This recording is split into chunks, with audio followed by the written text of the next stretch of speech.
পুরোদমে ইসরায়েল, ফিলিস্তিন, Iran, Hezbollah যুদ্ধ চলছে। জানিয়ে দিব আমাদের হাতে থাকা সর্বশেষ গুরুত্বপূর্ণ আপডেট আন্তর্জাতিক সংবাদ। গাজার দখলদারদের আগ্রাসনের প্রতিবাদে ইসরায়েলি বিমান ঘাঁটিতে হাইপারসনিক ক্ষেপণাস্ত্র দিয়ে সফল হামলা চালালো ইয়েমেন।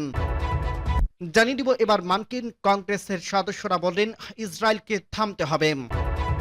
আরো জানিয়ে দেব ইয়েমেনের বেসামরিক নাগরিকদের হত্যা করছে ওয়াশিংটন। পশ্চিমা বিশ্লেষকরা ইয়েমেনের অজানা শক্তির কথা স্বীকার করছেন। এবং আরো জানিয়ে দেব গাজায় নতুন ইসরায়েলি হামলার নিন্দা জানালো বাংলাদেশ। এবং আরো জানিয়ে দেব ইয়েমেনের যেসব হামলা চালাচ্ছে তাতে ইরানের হাত নেই বলছে ইয়েমেনের পররাষ্ট্রমন্ত্রী। সর্বশেষ জানিয়ে দেব ট্রাম্পের আহ্বান উপেক্ষা করে তেল স্থাপনায় হামলা চালিয়েছে ইউক্রেন বলছে রাশিয়া। শুনছিলেন সংবাদ শিরোনাম, এরপর বিস্তারিত। তার আগে অনুরোধ থাকবে ভিডিওটি যদি ভালো লেগে থাকে ভিডিওটিতে একটি লাইক এবং কমেন্ট করে জানিয়ে দিন ভিডিও সম্পর্কে আপনার মূল্যবান মতামত, এবং আরো কমেন্ট করে জানিয়ে দিন ভিডিওটি আপনি কোথা থেকে দেখছেন এবং শুনছেন। এবার মার্কিন কংগ্রেসের সদস্যরা বললেন ইসরায়েলকে থামতে হবে। মার্কিন কংগ্রেসের সদস্য রাশিদা তালিব, ইহুলান ওমর ও সামারডি মঙ্গলবার ইসরায়েলের জন্য অস্ত্র নিষেধাজ্ঞা ও যুক্তরাষ্ট্রের সমর্থনের বন্ধের দাবি জানিয়েছে। গাজা উপত্যকায় আবারও বিমান হামলা শুরু করার পর এর দাবি করেন এই হামলায় এখন পর্যন্ত 404 জন নিহত হয়েছে। তারা এই সংহতির নিন্দা জানিয়েছে। 19 জানুয়ারি থেকে চলা যুদ্ধবিরতি এই হামলায় ভেঙে যায়। তারিফ সামাজিক যোগাযোগ মাধ্যমে এক্সে লিখেছে ইসরায়েলি বর্ণবাদী প্রশাসন আবারও গণহত্যা শুরু করছে। তারা গাজায় সর্বত্র বিমান হামলা চালিয়ে শত শত ফিলিস্তিনিকে হত্যা করছে। তিনি আরো বলেন ইসরায়েলকে থামতে নিষেধাজ্ঞা ও অস্ত্র নিষেধাজ্ঞা দিতে হবে। ওমর একই কথা বলেন। তিনি লিখেছেন নেতানিয়াহু যুদ্ধবিরতি চুক্তি ভেঙে ফেলবে, গাজায় নির্বিচারে শত শত মানুষকে হত্যা করছে, এখনই অস্ত্র নিষেধাজ্ঞা দিতে হবে। লি বলেন ইসরায়েল বরাবর যুদ্ধবিরতির লঙ্ঘন করছে এবং গাজায় সব ধরনের সহায়তা বন্ধ করে দিয়েছে। যুক্তরাষ্ট্রের সমর্থনে ইসরায়েলি বিমান ঘাঁটিতে হাইপারসনিক ক্ষেপণাস্ত্র দিয়ে সফল হামলা চালালো ইয়েমেন। ইয়েমেনের সশস্ত্র বাহিনী ঘোষণা করছে যে ইহুদিবাদী ইসরায়েলি নেভাতিম বিমান ঘাঁটিতে ফিলিস্তিন 2 নামক হাইপারসনিক ব্যালিস্টিক ক্ষেপণাস্ত্র দিয়ে সফল হামলা চালানো হয়েছে। গত মঙ্গলবার ইয়েমেনের সশস্ত্র বাহিনী এক বিজ্ঞপ্তিতে বলছে ফিলিস্তিনি জনগণের সাথে সংহতি প্রকাশ করে এবং গাজায় ইহুদিবাদী শত্রুদের অপরাধমূলক গণহত্যার জবাবে এই অভিযান চালানো হয়। ইয়েমেনি বাহিনীর মুখপাত্র ব্রিগেডিয়ার জেনারেল ইয়াহিয়া সারি বলেন অভিযানের মধ্য দিয়ে লক্ষ্য অর্জন করা হয়েছে। এর আগের দিন ইসরায়েলি দক্ষিণাঞ্চল বেশ কয়েকটি এলাকায় সাইরেন বেজে ওঠে। ইসরায়েলের দখলদার সরকার দাবি করছে তারা ইয়েমেন থেকে সোরা একটি ক্ষেপণাস্ত্র প্রতিহত করছে। ইয়েমেনের বিবৃতিতে সতর্ক করা হয়েছে গাজায় ইসরায়েলি আগ্রাসন বন্ধ না হলে ইসরায়েলের অভ্যন্তরে হামলার লক্ষ্যবস্তুতে তালিকা বাড়বে। ইয়েমেনের সশস্ত্র বাহিনী আরো জানিয়েছে গাজায় ফিলিস্তিনিদের বিরুদ্ধে গণহত্যার ঘটনায় আরব এর জাতি চুপ থাকবে না। সূত্র পার্স টুডে। এবার মার্কিন কংগ্রেসের সদস্যরা বললেন ইসরায়েলকে থামতে হবে। মার্কিন কংগ্রেসের সদস্য রাশিদা তালিব, ইহুলান ওমর ও সামারডি মঙ্গলবার ইসরায়েলের জন্য অস্ত্র নিষেধাজ্ঞা ও যুক্তরাষ্ট্রের সমর্থনের বন্ধের দাবি জানিয়েছে। গাজা উপত্যকায় আবারও বিমান হামলা শুরু করার পর এর দাবি করেন এই হামলায় এখন পর্যন্ত 404 জন নিহত হয়েছে। তারা এই সংহতির নিন্দা জানিয়েছে। 19 জানুয়ারি থেকে চলা যুদ্ধবিরতি এই হামলায় ভেঙে যায়। তারিফ সামাজিক যোগাযোগ মাধ্যমে এক্সে লিখেছে ওয়াশিংটন ইয়েমেনের বেসামরিক নাগরিকদের হত্যা করছে। পশ্চিমা বিশ্লেষকরা ইয়েমেনের অজানা শক্তির কথা স্বীকার করছেন। বিশ্লেষকদের উদ্ধৃতি দিয়ে ইউরোপীয় সংবাদ সংস্থা জানিয়েছে এটি মার্কিন সামরিক বাহিনীর জন্য একটি সতর্কবার্তা হচ্ছে। ইয়েমেনের কয়েক বছর ধরে কঠিন পরিস্থিতিতে এবং হাজার হাজার বিমান হামলার মধ্যে লড়াই করছে এবং তাদের অবমূল্যায়ন করা উচিত নয়। সাম্প্রতিক দিনগুলোতে মার্কিন প্রেসিডেন্ট ডোনাল্ড ট্রাম্প শিপিং ডেন মুক্ত করার অজুহাতে দেশটির সেনাবাহিনীকে ইয়েমেনের আক্রমণ করার নির্দেশ দিয়েছে। এ প্রসঙ্গে মার্কিন যুক্তরাষ্ট্র বারবার তার আক্রমণাত্মক কর্মকাণ্ডের মাধ্যমে ইয়েমেনকে লক্ষ্যবস্তু করছে। আমেরিকান কর্মকর্তাদের দাবির বিপরীতে এসব হামলার ফলে কেবল বেসামরিক নাগরিক নিহত হচ্ছে এবং ইয়েমেনি সশস্ত্র বাহিনীর সক্ষমতাকে তারা দুর্বল করতে পারেনি। ইডনার উদ্ধৃত দিয়ে পার্স টুডে জানিয়েছে ইয়েমেনের যে কোনো দুঃসাহসিক কর্মকাণ্ডের বিরুদ্ধে মার্কিন সরকারকে সতর্ক করছে পশ্চিমা বিশ্লেষকরা। তারা বলছে ইয়েমেনিরা কয়েক বছর ধরে কঠিন পরিস্থিতিতে এবং হাজার হাজার বিমান হামলার মধ্যেও লড়াই করছে এবং তাদের অবমূল্যায়ন করা উচিত নয়। ইউরোপীয় সংবাদ সংস্থা জানিয়েছে ইয়েমেনের বিরুদ্ধে মার্কিন যুক্তরাষ্ট্রের ভারী বিমান হামলা সত্ত্বেও ইয়েমেনি সশস্ত্র বাহিনী শক্তিশালী হয়ে গেছে।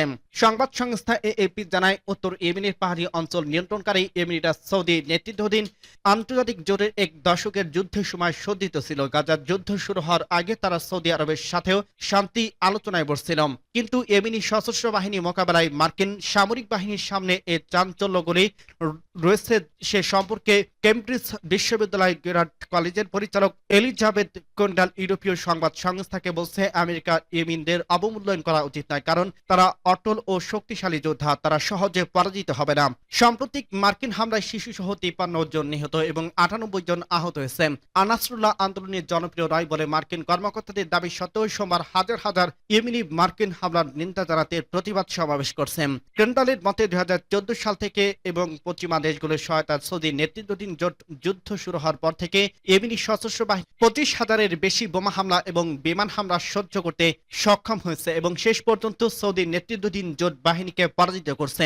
গাজার যুদ্ধ শুরু এবং গাজার ফিলিস্তিনিদের প্রতি আনাসরুল্লাহর সমর্থনের পর থেকে ইয়েমেনের মার্কিন যুক্তরাজ্য এবং ইসরায়েলকে ব্যাপক বিমান হামলার লক্ষ্যবস্তুতে পরিণত হয়েছে এবং এখনই এই হুমকির মুখে শক্তিশালী হয়ে উঠতে সক্ষম হয়েছে। পশ্চিমা বিশ্লেষকদের মতে ইয়েমেনি সশস্ত্র বাহিনীর অবিচলতার পাশাপাশি তাদের অস্ত্রের বিশাল ভান্ডার শত্রুদের জন্য একটি বিরাট চ্যালেঞ্জ। আটলান্টিক কাউন্সিলের থিঙ্ক ট্যাঙ্কসের বিশেষজ্ঞ অ্যালেক্স পালস্টাইন এএপিকে বলছে ইয়েমেনি অস্ত্র শনাক্ত করা এবং ধ্বংস করা খুবই কঠিন, যার মধ্যে তাদের মোবাইল রকেট লঞ্চার রয়েছে। ইয়েমেনিদের শনাক্ত অবস্থানের কারণে ইয়েমেনের দুর্গম ভূখণ্ডে তাদের অস্ত্র সজ্জিত ও সংরক্ষিত আছে। তিনি আরো বলেন, গোয়েন্দা সূত্রগুলি হয়তো দাবি করছে যে ইসরায়েলি অভিযানের পর হামাস এবং হিজবুল্লাহ দুর্বল হয়ে পড়ছে, যার মধ্যে গুপ্ত হত্যার অভিযানের অন্তর্ভুক্ত, এবং হুতিরা কার্যত অক্ষত রয়ে গেছে এবং মোটেই দুর্বল হয়ে যায়নি। গাজায় নতুন ইসরায়েলি হামলার নিন্দা জানালো বাংলাদেশ। যুদ্ধবিরতি চুক্তি তোয়াক্কা না করে ফিলিস্তিনি গাজা উপত্যকায় ইসরায়েলি বাহিনীর নতুন হামলার তীব্র নিন্দা ও প্রতিবাদ জানিয়েছে বাংলাদেশ। বুধবার এক বিবৃতিতে প্রতিবাদ জানিয়ে বলা হয়, গাজা উপত্যকায় ইসরায়েলি সামরিক বাহিনী হামলায় পুনরায় শুরুর বিরুদ্ধে কঠোর ভাষায় নিন্দা ও গভীর উদ্বেগ জানাচ্ছে বাংলাদেশ।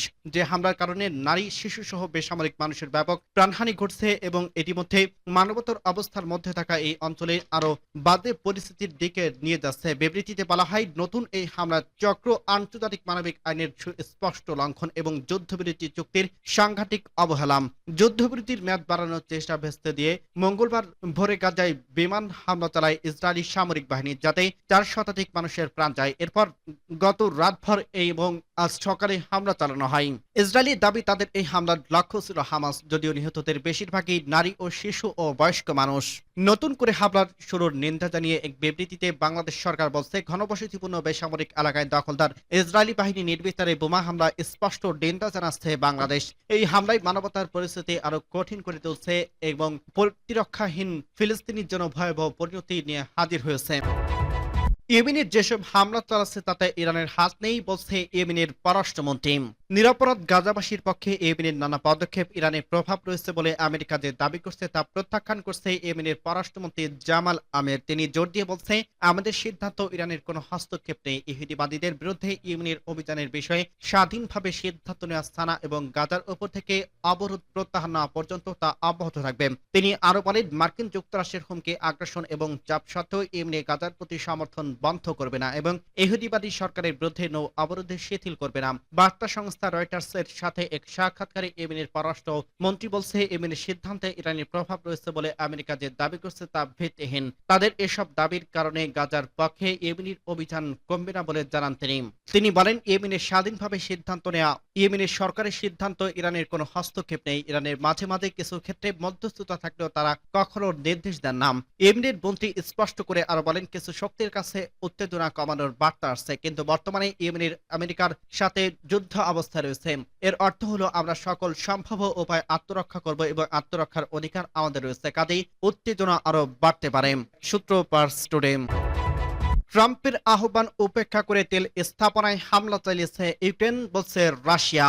রাশিয়ার প্রতিরক্ষা মন্ত্রণালয় ঘোষণা করছে, মার্কিন প্রেসিডেন্ট ডোনাল্ড ট্রাম্পের আহ্বান উপেক্ষা করে ইউক্রেনের রুশ তেল স্থাপনাগুলোতে হামলা চালিয়েছে। রুশ প্রেসিডেন্ট ভ্লাদিমির পুতিনের সঙ্গে ফোনালাপে প্রেসিডেন্ট ট্রাম্প তেল স্থাপনায় হামলা বন্ধের বিষয়ে একমত হওয়ার পর ওই ঘটনা ঘটল।